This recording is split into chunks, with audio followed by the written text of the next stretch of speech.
Pete and I. We have Marc Maron. I said it correctly, right? You're one of the only people who's ever said it correctly. Congratulations, you win some sort of prize. Can we get this lady a soda or some sandwich or something? How you doing, Mark? I'm okay, Pete. How you doing? I'm doing pretty good. I was real nervous about this show. I spent the entire morning preparing. They said I was going to be doing a webcast from a brewery. I'm like, I better work on some stuff. So what do you got for us? Nothing. I didn't do that much work. You worked really hard for us. Now, you've done a lot of stuff. I mean, reading your history is ridiculous. Oh, you've got the history of Mark, Volume 1? And we've got Volume 1. Yeah. Talk to us about growing up and wanting to be a stand-up comic. Well, honestly, I think the only reason, I don't know, when I was a kid, stand-up comedy gave me a tremendous amount of relief. I used to watch television a lot, and I always thought that stand-ups were like royalty. They had the most noble job in the world. They were the only guys I knew or ever saw who could tell the truth and get away with it. Most people lie. They hide things. They try to get around things, but comics could boom, and people would laugh at it or not, and they'd get away with it. And I thought that was great. You mentioned earlier that you watched a lot of TV growing up and you admired the stand-up comedians. Who were some of the people that you looked up to or that you wanted to be like, or that you liked? I always liked Woody Allen a lot since I was a little kid. I always liked Chevy Chase when I was a kid, but that kind of went bad. After Fletch was done? Well, Fletch was maybe that was about the end of it. Fletch and then Chevy went down. He was funny and seems like old times. And then I did the Chevy Chase roast, the Friars roast, and that kind of nipped that in the bud for me. That guy was just an ass. That's okay, right? And Richard Pryor, I thought was really the best. He's still, he's hilarious. He was the best. Well, he's dead, but isn't he? Yeah. No, he's. But he was hilarious. He isn't hilarious. I guess you could say he is hilarious when you watch him. He's not dead yet. I think he is. Oh, he is dead? Yes. When did he die? He must have died of an inventor. For most people, he died many years ago. But it wasn't that long ago. It was kind of sad. But I thought he was really great.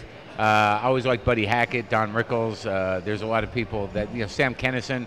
When I was a kid, I spent time with him. Did you like Andrew Dice Clay? I do like Dice, and I saw him recently. Really? He's still performing? He's funny now. I was not a huge Dice fan at the beginning, but I was a doorman at the Comedy Store back in the '80s, so I got to see him and Sam and a few other people at the point where they were just starting to break. And Dice never did much for me then, though he was a character. I mean, he really had an act, and he had this thing he did, and it was very unique. But I saw him probably about a couple months ago over at the Comedy Store. I've been working there a lot again. And he's just kind of older and a little fatter now, and he really doesn't give a damn. And he comes in, and he just kind of talks about his life. He doesn't do the whole affectation. He's not got the jacket on. But he's just telling stories about going to Staples with his kids. And it's weird, when you've been doing it as long as I have, when you see, and you spend as much time as I do in the back of comedy rooms watching guys, it's kind of refreshing to see a dude that has some gravitas. That despite whatever you think of him, he was a big guy and he was really his own thing. And you're in the hands of a professional. And just to see him kind of screwing around I laughed my your butt off. Yeah, I sure did. You lost your tushy off. Now you're a stand-up comedian. You're an author. You have a radio show. I used to. What was your radio? I was on the radio. I was on Air America for the first year and a half. I ran the morning show. We did sort of a comedy political show in the morning. Out of New York. I did that for a year and a half, and I also did my own show out of L.A. Gabe Hobbs? Gabe Hobbs from Clear Channel says hi to you, by the way. Where is he? I know Gabe. He's at the airport right now, but I guess he's tuning in, and he called in to tell you hi. Get out of here. No. That's funny. Tell Gabe I need a job, Gabe. I'll get out of here. Gabe, let's get me back on the radio, Gabe. You watching this for real? Let's get me back on the radio, Gabe. Clear Channel needs me. I was good. Tell us about your book. The book is a very hard book to find now. Some people call it a collector's item. Other people call it garbage. Depends where you go. I wrote a book in 2000 based on a one-man show I did called The Jerusalem Syndrome.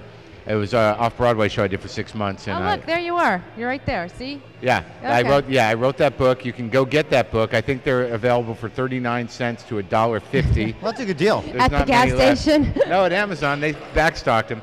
It actually, you know, that book has somewhat of a following. Comics seem to like it. It was a strange book based on a weird kind of spiritual journey that wasn't really spiritual. Do you have a follow-up book, or have you thought about doing a follow-up book? Yeah, it's all right up here, man. It's going to happen. I'm going to start it this afternoon. Any day now, just right? getting going on it, yeah. How about you? You got a book coming? Yeah, I was thinking about writing a book, but I'm not really good at writing what? books. So. Yeah. You can't speak very well. What are you going to write about? Well, I usually I'm type kidding. in order to speak. That's right. That's right. Some people who can't talk at all write great books. So I got to ask you a question. I'm What? going to read this. Okay, you've been called a neurotic, a storyteller, a cerebral, brilliant, bad, a problem, a cultural critic, a satirist, and an important voice. Yes. Out of all of those adjectives to describe you, what would be the most important one, or the one that tells the most about what Marc is, or who Marc is? I guess a cultural critic. Neurotic's important too. Yeah, neurotic cultural critic that's fine. A problem. I'm trying to get away from that. Yeah. But I think I'm all these as well too. Neurotic?